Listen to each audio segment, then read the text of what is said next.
الشيطان الرجيم بسم الله الرحمن الرحيم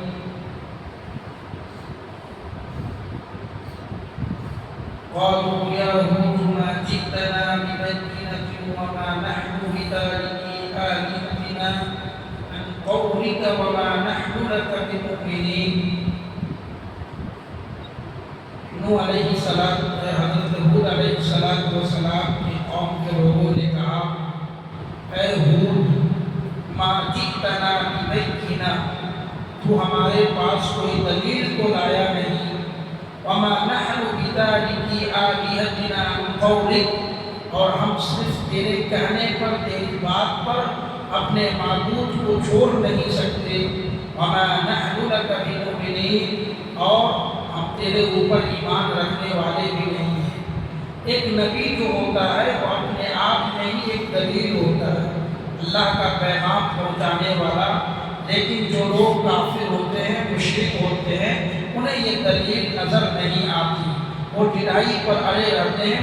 ویسے ہی حضرت ہود علیہ السلام کی قوم کے لوگ ڈھائی پہ اڑے رہے، ان کی دعوت کا انکار کیا۔ إن نقول إلا تراك بعض آلهتنا بسوء قال إني أشهد الله وأشهد أني بريء مما تشركون، اور کہنے لگے حضرت ہود علیہ السلام کی قوم کہنے لگے إن نقول إلا تراك بعض آلهتنا بسوء، کہ ہمارے کسی معبود نے ہی تمہیں تکلیف پہنچائی ہے، ہماری کسی معبود نے ہی تمہیں جھپٹا لگایا ہے۔ کیا مطلب؟ تم ہمارے معبود کی برائی کرتے ہو، ہمارے معبود کو ذلیل کرتے ہو، اسی لیے ہمارے معبود نے تمہاری زبان کو معاف کر دیا ہے۔ تم جو اپنی زبان سے بول رہے ہو یہ ہمارے معبود کا کرتوت ہے، ہمارے معبود کے ساتھ جو تم نے گستاخی کی ہے اس کا نتیجہ ہے، ہمارے معبود نے تمہیں تکلیف پہنچائی ہے۔ قال انی اشہد اللہ واشہد انی بریء مما تشرکون، حضرت ہود علیہ السلام کہتے ہیں انی اشہد اللہ، میں اللہ کو گواہ بناتا ہوں، واشہد تمہیں بھی گواہ بناتا ہوں، انی بریء مما تشرکون، اللہ کے ساتھ تم جسے بھی شریک ٹھہراتے ہو میں اس سے الگ تھلگ ہوں۔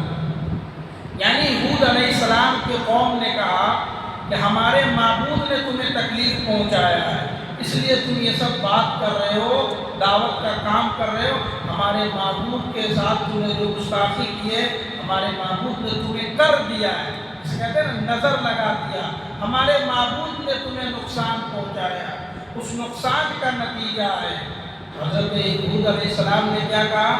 تمہارا معبود ہمارا کچھ بگاڑ نہیں سکتا، تم اللہ کے ساتھ جس کو بھی شریک ٹھہراتے ہو میں اس سے الگ تھلگ ہوں، میں اس کو نہیں مانتا، میں ان ساری چیزوں پر یقین نہیں کرتا جس پہ تمہارا یقین ہے، اور میں تو یہی موجود ہوں، میں بھی حاضر ہوں، تم بھی حاضر ہو، تمہیں جو کرنا ہے میرے ساتھ کرو۔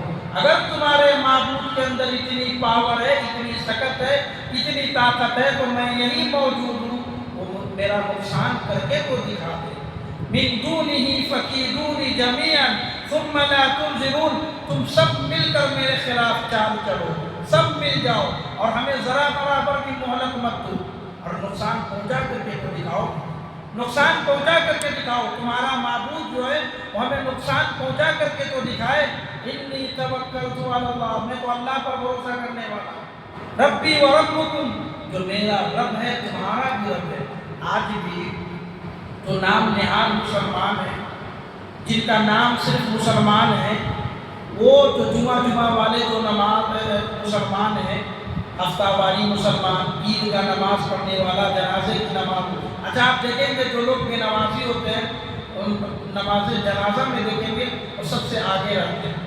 جو جنازے کی نماز یہ فرض کفایہ، محلے کے سارے لوگ کچھ لوگ پڑھ لیے تو سب کی طرف سے ادا ہو جاتی ہے، سب نہیں پڑھیں گے تو سب گناہ گار ہوں گے، کوئی کچھ لوگ پڑھ لیے تو سمجھو سب کو ثواب مل گیا۔ اس نماز کے لیے آپ بے نمازی کو دیکھیں گے وہاں بھیڑ لگی رہتی ہے، کیوں؟ ہمارے جنازے میں لوگ نہیں آئیں گے، بس یہی، اور دعا یاد ہو یا نہ ہو، مغفرت ان کے لیے کرے یا نہ کرے، بھیڑ اکٹھا کریں گے جا کر۔ تو یہاں پر بھی حضرت ہود علیہ السلام نے اپنی قوم سے کہا کہ میں تو اللہ پر بھروسہ کرنے والا ہوں، نام نہاد تم مسلمان ہو، نام نہاد تم ہو، تم اپنے رب کا شکر ادا نہیں کرتے۔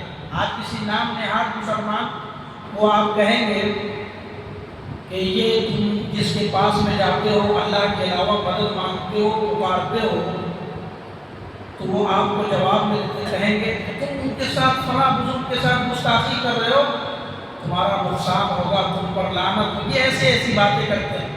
یہاں پر بھی حود علیہ السلام نے جب اپنی قوم سے کہا، انہوں نے بھی یہی کہا کہ ہمارے معبود نے تمہیں نقصان پہنچایا ہے، انی توکلت علی اللہ، یا بالکل تمہارا معبود ہمارا کچھ بگاڑ نہیں سکتا، ہم اللہ پر توکل کرنے والے ہیں، ربی و ربکم، جو میرا بھی رب ہے تمہارا بھی رب ہے، ما من دابۃ الا هو آخذ بناصیتها، اور زمین پر جتنے بھی چلنے والے جانور ہیں، جتنے بھی لوگ چلنے والے ہیں، سب کی پیشانی اللہ کے ہاتھ میں۔ تمہارا جو وہ معبود ہے جو تم اللہ کے علاوہ دوسروں کو پکار رہے ہو، وہ معبود کی پیشانی بھی اللہ کے ہاتھ میں، اللہ کی گرفت میں ہے۔ ان ربی علی صراط مستقیم، بے شک میرا رب صراط مستقیم پر ہے۔ رب کا صراط مستقیم پہ ہونے کا کیا مطلب ہے؟ رب کا صراط مستقیم پہ ہونے کا مطلب یہ ہے کہ میرا رب صراط مستقیم کی طرف بلاتا ہے، میرا رب توحید کی طرف بلاتا ہے، وہی سیدھا راستہ ہے۔ فَإِن تَوَلَّوْا فَقَدْ أَبْلَغْتُكُم مَّا أُرْسِلْتُ بِهِ إِلَيْكُمْ وَيَسْتَخْلِفُ رَبِّي قَوْمًا غَيْرَكُمْ، اگر تم لوگ اعراض کرتے ہو، میری دعوت کا انکار کرتے ہو، فَقَدْ أَبْلَغْتُكُم مَّا أُرْسِلْتُ بِهِ إِلَيْكُمْ، تو میرا کام تو پہنچانا ہے جو میں کر چکا ہوں، میرا کام پہنچانا ہے جو میں پہنچا چکا ہوں، صرف دعوت کا کام مجھے پہنچانا تھا جو میں تمہارے حوالے کر چکا ہوں۔ وَيَسْتَخْلِفُ رَبِّي قَوْمًا غَيْرَكُمْ، اگر تم میری دعوت کا انکار کرتے ہو تو یاد رکھو اللہ تعالیٰ تمہاری جگہ دوسری قوم کو تبدیل کر کے لائے گا، تمہیں ختم کر دے گا۔ وَلَا تَضُرُّونَهُ شَيْئًا، اور اللہ کا کچھ بھی بگاڑ نہیں سکتے۔ ان ربی علی کل شیء حفیظ، اور میرا رب ہر چیز کے اوپر نگہبان ہے، ہر چیز کی حفاظت کرنے والا ہے۔ میرا رب میرا بھی حفاظت کرے گا، تم کچھ بھی میرا نقصان نہیں کر سکتے۔ وَلَمَّا جَاءَ أَمْرُنَا نَجَّيْنَا هُودًا وَالَّذِينَ آمَنُوا مَعَهُ بِرَحْمَةٍ مِنَّا، جب ہود علیہ السلام کے قوم کے اوپر اللہ کا عذاب آیا تو نجینا ہود، تو اللہ کہتا ہے کہ ہم نے ہود علیہ السلام کو اس سے نجات دیا، والذین آمنوا معه برحمت منا، اور جو لوگ حضرت ہود پر ایمان لائے تھے ہم اپنی رحمت سے انہیں بھی نجات دیے۔ وَنَجَّيْنَاهُمْ مِنْ عَذَابٍ غَلِيظٍ، اور ہم نے ان تمام لوگوں کو، ہود علیہ السلام کو اور ان کے اوپر جو لوگ ایمان لائے تھے، ان سب کو اپنے سخت عذاب سے بچا دیا۔ سخت عذاب کیا آیا تھا حضرت ہود علیہ السلام کی قوم پہ؟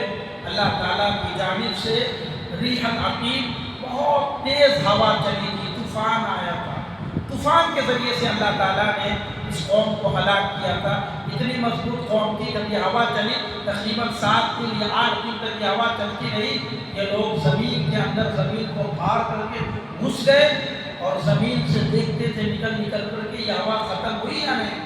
جو لوگ نکلتے تھے ہوا اتنی رفتار میں تھی کہ ان کی گردنوں کو اڑا دیا کرتی تھی۔ جو لوگ گھر میں گھسے ہوئے تھے، پہاڑوں میں گھسے ہوئے تھے، ان کو پہاڑوں سے ٹان کر کے وہ ہوا باہر لاتی تھی اور اٹھا کر کے پٹک دیا کرتی تھی۔ اتنی مضبوط قوم تھی، پہاڑوں میں رہا کرتی تھی یہ قوم، وہاں اندر سے نکال کر کے، اس دوسرے سے نکال کر کے ہوا باہر نکالتی تھی، اٹھا کر کے پٹکتی تھی۔ اللہ نے اس قوم کو ہلاک کر دیا اور ان لوگوں کو بچایا جو لوگ ہود علیہ السلام پر ایمان لانے والے تھے۔ وَتِلْكَ عَادٌ جَحَدُوا بِآيَاتِ رَبِّهِمْ وَعَصَوْا رُسُولَهُ وَاتَّبَعُوا أَمْرَ كُلِّ جَبَّارٍ عَنِيدٍ، اور اللہ کہتا ہے یہ تھی قوم عاد، جن کا قصہ بھی اللہ نے بیان کیا۔ یہ تھی قوم عاد، جَحَدُوا بِآيَاتِ رَبِّهِمْ، جنہوں نے اپنے رب کی آیتوں کا انکار کیا، وَعَصَوْا رُسُولَهُ، اور رسولوں کی نافرمانی کی۔ اچھا یہاں پر ایک رسول کی بات ہو رہی، صرف ہود علیہ السلام کی نافرمانی کی تھی، لیکن اللہ نے یہاں کہا کہ بہت سارے رسولوں کا انہوں نے انکار کیا، جمع لایا۔ مطلب یہ تھا ایک رسول کی انکار، ایک رسول کا انکار کرنا گویا کہ تمام رسول کے انکار کرنے کے برابر ہے۔ تو انہوں نے ایک رسول کا انکار کیا، گویا کہ انہوں نے تمام رسولوں کا انکار کیا۔ وَاتَّبَعُوا أَمْرَ كُلِّ جَبَّارٍ عَنِيدٍ، اور انہوں نے اتباع کی، ہر اس نافرمان کی، اس نے ہر اس شرکت کی اتباع کی. یعنی حود علیہ السلام کے جو کافرین قوم تھے وہ شرکت لوگوں کی اتباع کی، لیکن حود علیہ السلام کی اتباع نہ کی، جس کے نتیجے میں اللہ تعالیٰ نے انہیں سخت عذاب میں مہلت لگا دیا.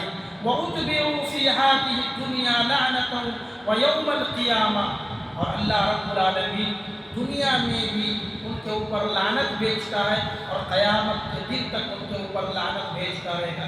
جب بھی حود علیہ السلام کی قوم کا نام آتا ہے، قوم عاد، قوم ثمود، تمام کے تمام مسلمان اس کے اوپر لعنت بھیجتے ہیں، تو اللہ تعالیٰ نے انہیں ملعون قرار دیا دنیا میں بھی، اور قیامت کے دن تک اللہ تعالیٰ نے اسے ملعون قرار دیا. الا ان عادا کفروا بربهم، یا پھر یہی قوم عاد ہے جنہوں نے اپنے رب کے ساتھ کفر کیا.